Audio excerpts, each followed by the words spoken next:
तो एक्सरसाइज 3.7 में थे हम। क्वेश्चन नंबर इसका फर्स्ट, सेकंड और थर्ड इससे पहले वाले लेक्चर में हमने आपका कंप्लीट करवा दिया था। आज हम क्वेश्चन नंबर फोर्थ की बात करेंगे। देखिए क्या क्या है इसमें। The student of a class are made to stand in rows. उनको एक पंक्ति में खड़ा करना है। If 3 student are extra in a row, यदि रो में 3 बच्चे एक्स्ट्रा होते हैं तो there would be 1 row less. तो यहाँ पर क्या होती है कि एक पंक्ति कम बनती है, यही बोला है ना उसने। If 3 students are less in row, यदि एक रो में 3 बच्चे जो हैं कम होते हैं, ठीक है, तो देयर वुड बी 2 रोज मोर। तो यहाँ पर क्या होती हैं, 2 पंक्तियाँ अलग बनती हैं, यही उसने बोला है। बोलो भाई, ठीक है। तो find the number of student in class. तो आपने जो है नंबर ऑफ स्टूडेंट बताने हैं कि एक क्लास में जो है कितने बच्चे हैं। तो ध्यान रहे, करेंगे कैसे। सबसे पहले जो स्कूल में कुल विद्यार्थियों की संख्या है वो हम मान लेते हैं। लेट किया हमने, let total number of student in school. कि स्कूल में जो कुल विद्यार्थियों की संख्या है वो हमने मान ली क्या, x मान ली, ठीक है।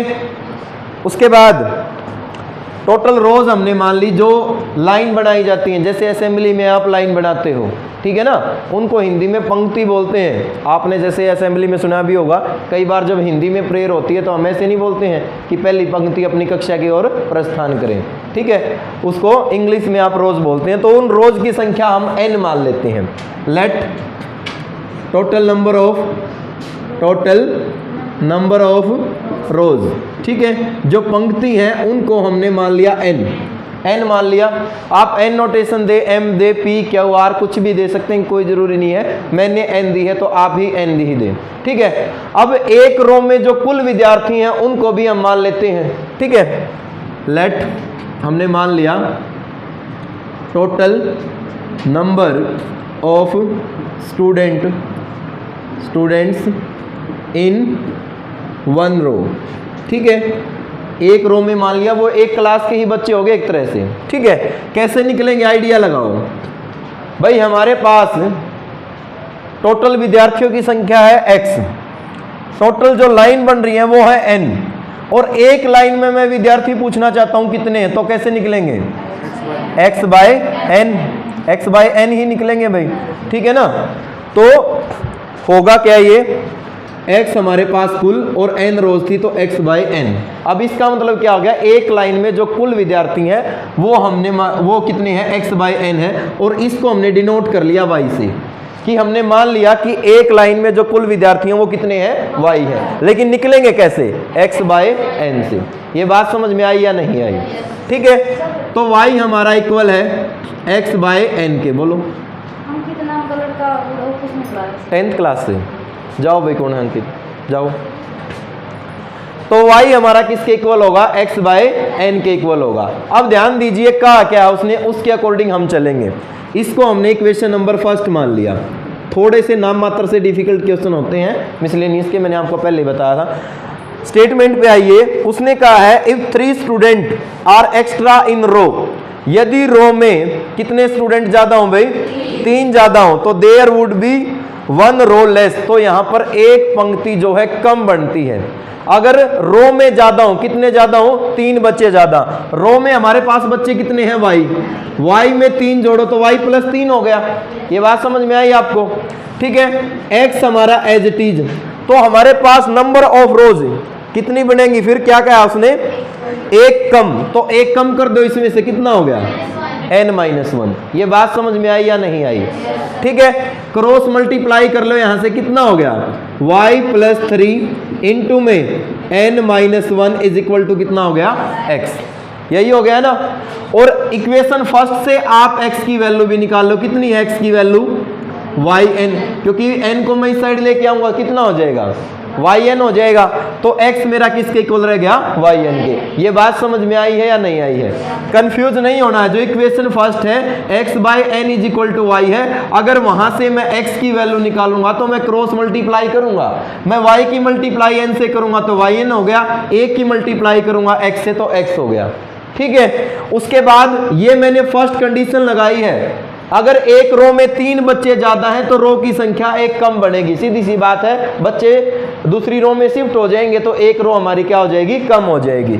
यहां से हमने क्रॉस मल्टीप्लाई किया तो हमारे पास ये सिचुएशन आई। अब इसको और ज्यादा सोल्व किया तो ये आ गया वाई एन माइनस में वाई प्लस में 3n और माइनस 3 बराबर x। ये बात समझ में आई या नहीं आई?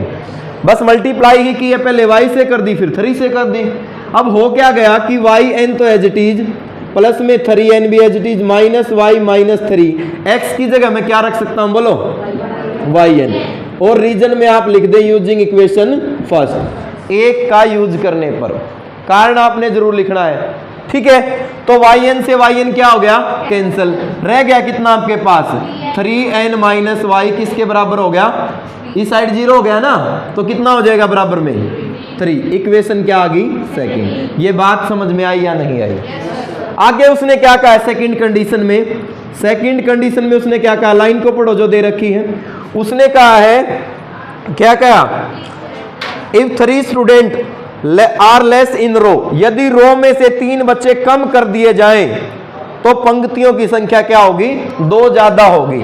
तो अकॉर्डिंग टू क्वेश्चन बच्चों की संख्या हमारे पास कितनी, y, वो कितने कम करने के लिए कह रहा है, 3। तो y माइनस में 3 हो गया, x हमारा एज इट इज, लेकिन जो पंक्तियों की संख्या वो कितनी हो जाएगी अब, n प्लस 2 ज्यादा हो जाएगी।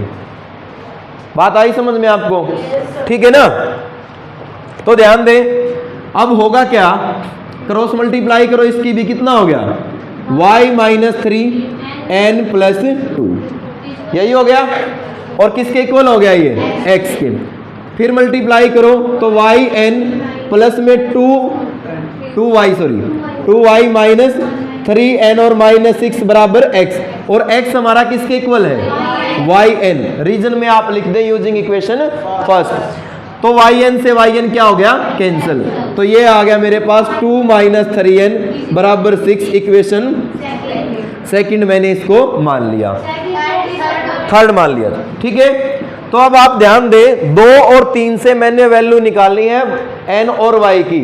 अब ये बताइए कि 2 को मैं किससे मल्टीप्लाई करूं कि कोफिशिएंट सेम हो जाए।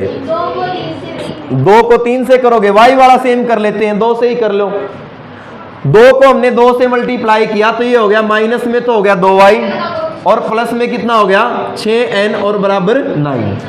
ठीक, n का भी हो हाँ कोफिशिएंट भी सेम है वैसे, तो मल्टीप्लाई करने की कोई जरूरत ही नहीं है फिर। ठीक है, तो कितना हो गया 3n माइनस वाई बराबर 3, और यहाँ पर माइनस 3n और प्लस में 2y और बराबर किसके हैं 6 के। बोलो क्लियर है ये बात? अब आपने करना क्या है, क्योंकि n का कोफिशिएंट सेम है, साइन अपोजिट है, तो क्या करोगे, ऐड करोगे। सेम साइन हो तो सब्ट्रैक्ट करते हैं, तो ऐड करते हैं, कोई साइन चेंज नहीं होगा। Minus 3n plus 3n cancel हो गया, 2y में से 1y घटाओ, y 6 और 3 कितने हो गए 9। तो एक पंक्ति में जो विद्यार्थी बैठे हैं वो कितने आ गए हमारे पास 9 आ गए। कर लोगे? आंसर देखो इसका 9 है या नहीं है। टोटल स्टूडेंट निकालने हैं तो टोटल स्टूडेंट भी निकल जाएंगे।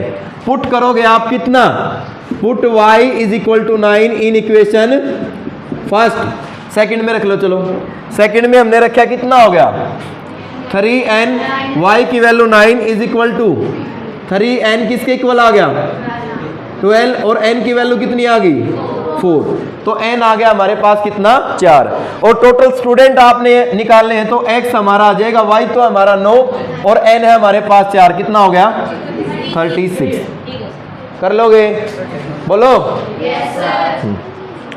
अगर आपसे वो पूछता है कि एक लाइन में बच्चे कितने बैठे हैं तो आप बताओगे 9। अगर वो आपसे पूछता है कि रोज कितनी बनी है तो वो कितनी बनी है 4। अगर आपसे पूछता है कि टोटल स्टूडेंट कितने हैं तो वो 36 है। तो ये तीनों जवाब इसके पूछ सकता है एग्जामिनर आपसे। थोड़ा सा स्टेटमेंट को नाम मात्र सा चेंज भी कर देते हैं कई बार HBSC में। क्वेश्चन वही होगा, जरा सा दाएं बाएं कर देंगे। ठीक है, कर लोगे ना? आगे देखिए भाई, क्वेश्चन नंबर 5 क्या कहा है इसने? इन अ ट्रायंगल ABC, एक त्रिभुज ABC में जो एंगल C है वो तो है 3, जो B है वो 2 टाइम A प्लस B है, तो फाइंड 3 एंगल। तीनों के तीनों कोण हमने निकालने हैं। एक एक बात को ध्यान से समझिए, कहीं से समझ में नहीं आता तो पूछा करो। लेट किया हमने और मान लेते हैं हम उस ट्रायंगल के एंगल, हालांकि ABC इसने दे ही रखे हैं। तो गिवन कंडीशन क्या होगी हमारे पास? गिवन दैट दिया है कि, क्या दिया है? उसने दिया है कि जो एंगल C है वो है 3 टाइम एंगल B, और ये हमारा इक्वल है 2 टाइम एंगल A प्लस में B इसके, यही है ना? तो इसका मतलब जो एंगल C है उसको मैं लिख सकता हूं क्या?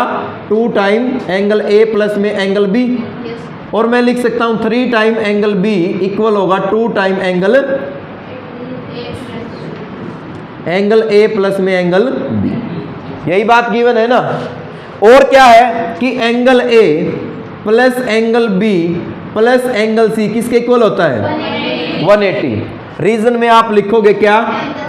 Triangle sum property. ठीक है, सिर्फ इतना लिख दें, शॉर्ट में काम चल जाएगा।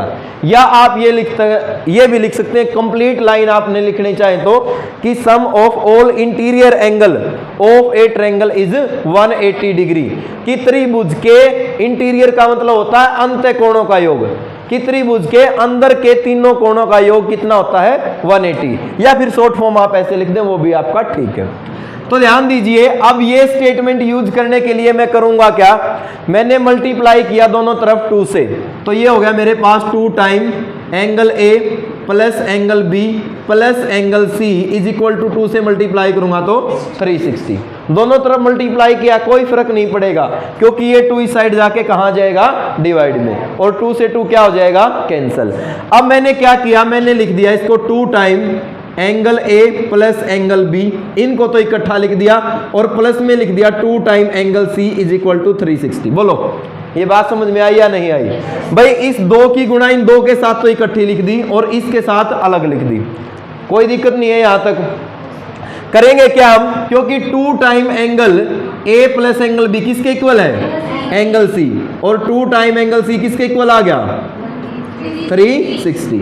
ये बात बताओ क्लियर है या नहीं है? तो 2C और 1C ये कितने हो गए टोटल? 3 एंगल C बराबर 360, और एंगल C आ गया हमारा 360 बाय में 3, कितना आ गया? 120। तो जो एंगल C है वो आ गया हमारे पास कितने का? 120 डिग्री का। अब एंगल C की मदद से हम एंगल जो है कौन सा निकाल सकते हैं? B निकाल सकते हैं। बिकॉज है क्या कंडीशन हमारे पास कि जो एंगल C है वो 3 टाइम है किसके?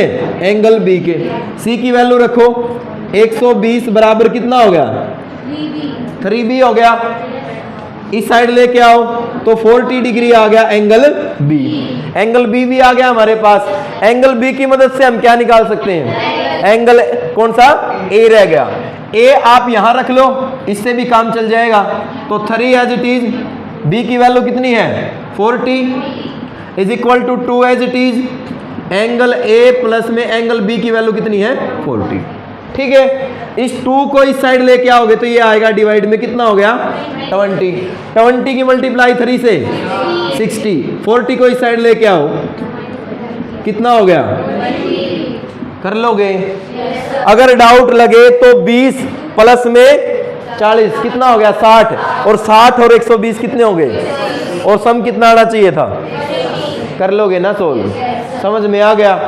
कुछ भी नहीं करना है, एक प्रॉपर्टी आपने लगानी है कि angle A plus angle B plus angle C equal to 180 होता। दोनों तरफ क्योंकि यहाँ पर 2 है, बस इसका ध्यान रखना, दोनों तरफ 2 से मल्टीप्लाई करना है। आप रिजल्ट चाहे ये यूज कर लेना या ये यूज कर लेना, क्योंकि सी आ रहा है तो इसलिए हम ऊपर वाला ही यूज करेंगे। अगर नीचे वाला यूज करोगे तो रिलेशन बी और सी में आ जाएगा, गलत होने के चांस हैं। हो तो जाएगा वहां से भी, लेकिन एरर आने के चांस हैं। आप सी वाला ही केस लेंगे ताकि दोनों मिलके क्या हो जाएंगे, 3c हो जाए और सी की वैल्यू निकल जाए। एक की वैल्यू आ गई तो फिर आप इन रिलेशन से अपने आप वैल्यू निकाल लोगे। कर लोगे ना सोल्व?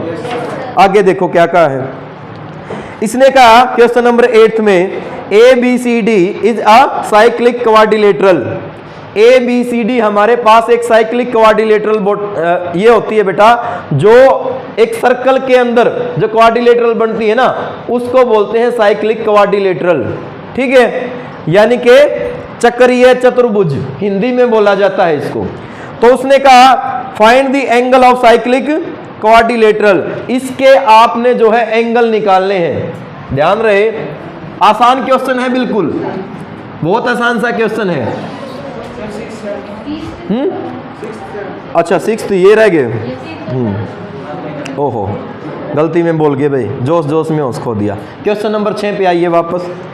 इसने कहा draw the graph of equation 5x minus y is equal to 5 and 3x minus y is equal to 3। Determine the coordinate of the vertices of triangle form by these line and y axis. ध्यान रहे, इसने क्या कहा है, Y axis का है। तो ध्यान दीजिए क्या कही इसने equation, 5x minus y is equal to कितना है 5। इक्वेशन फर्स्ट कह दिया मैंने इसको, और सेकंड कितना दिया इसने 3x minus y is equal to 3। इसको मैंने इक्वेशन सेकंड कह दिया। और इसने कहा है, इसने क्या कहा है, y एक्सिस। इनसे जो भी ट्रायंगल बन रही है उसका हमने एरिया को क्या करना है, शेडेड करना है, थोड़ा डार्क करना है, और उसके वर्टिसेस को हमने लिखना है। तो ध्यान दीजिए, फ्रॉम फर्स्ट ग्राफ बनाना आता है ना सभी को। फ्रॉम इक्वेशन फर्स्ट, समीकरण 1 से क्या लिखा हमने, 5x as it is, 5 as it is minus y को इस साइड लेके चला गया तो प्लस वाई। यही हो गया ना, बोलो x और y को मैंने 0 रखा तो x कितना आ गया, बोलो 1 ही आ गया ना। बोलो भाई, अब आपकी मर्जी है, आप x को 0 ले लो, x को 0 ले लिया तो ये 0 हो गया सारा, तो कितना आ गया y -5। अच्छा जरूरी नहीं है कि जो वैल्यू मैं पुट कर रहा हूं आप भी वही पुट करें, आपके माइंड में जो भी आता है आप वही वैल्यू पुट कर दें। ठीक है, आप यहां पर स्टार्टिंग में y की वैल्यू मैंने 0 ली, x 1 आ गया, y की वैल्यू आप 5 ले सकते हैं, कोई दिक्कत नहीं है। ठीक है ना, फिर भी सॉल्यूशन हो जाएगा इसका। जरूरी नहीं है कि जो वैल्यू मैं लेता हूं आप भी वही लें, लेकिन एक बार x को 0 एक बार y को 0 ले लिया करो, क्वेश्चन थोड़ा आसान हो जाता है ऐसे। उसके बाद from equation second, from equation second समीकरण 2 से 3x माइनस वाई किसके बराबर है, 3 के बराबर। डायरेक्ट ही वैल्यू रख देते हैं, x और y को 0 ले लिया तो 3x किसके बराबर हो गया, x कितना आ गया, बोलो 1। ठीक है, अब आप x को 0 ले तो y कितना आ गया, ये बात समझ में आई सभी को। ठीक है, एक ग्राफ बनाओ भाई, हाईएस्ट वैल्यू x कितनी है, x की हाईएस्ट वैल्यू, x की हाईएस्ट वैल्यू है 1 और y की हाईएस्ट वैल्यू है नेगेटिव में -5। तो थोड़ा सा नीचे तक बना देते हैं इसको। ठीक है, ये हमारे पास ओरिजिन है, यहां पर हमने ले लिया 1, इसको हमने 2 कह दिया। बिल्कुल सेम स्पेस आपने यहां लेना, 1 ये हो गया 2 -1 -2 -3 -4 और -5। ठीक है, ग्राफ बनाइए भाई, x तो है 1 और y 0। पहले x की वैल्यू लिखी जाएगी, बाद में वैल्यू y की लिखी जाएगी। क्लियर ये बात। उसके बाद x है 0 y -5, पॉइंट कितना हो गया, x 0 और y कितना है -5। दोनों में से एक लाइन ड्रा कर दें, कर दोगे एक लाइन। तो ये हमने क्या कर दी, दोनों में से लाइन एक खींच दी। आपने स्केल से खींचनी है, बिल्कुल क्लियर लाइन होगी, स्ट्रेट लाइन आप खींचेंगे। अगला पॉइंट x तो है 1 और y 0, यही पॉइंट हो गया भाई। और उसके बाद x है 0 y -3, कौन सा पॉइंट हो गया, ये वाला। x तो है 0 और y कितना है -3, इन दोनों में से एक लाइन।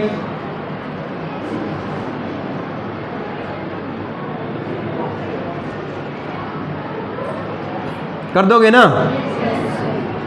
पोज कर लें, यहाँ है -3, ठीक है। तो उसने कहा था कि एक ट्रायंगल बनेगी, एक ट्रायंगल का एक पॉइंट हमने इसको कह दिया A, इस पॉइंट को हम कह देते हैं B और इस पॉइंट को हम कह देते हैं C।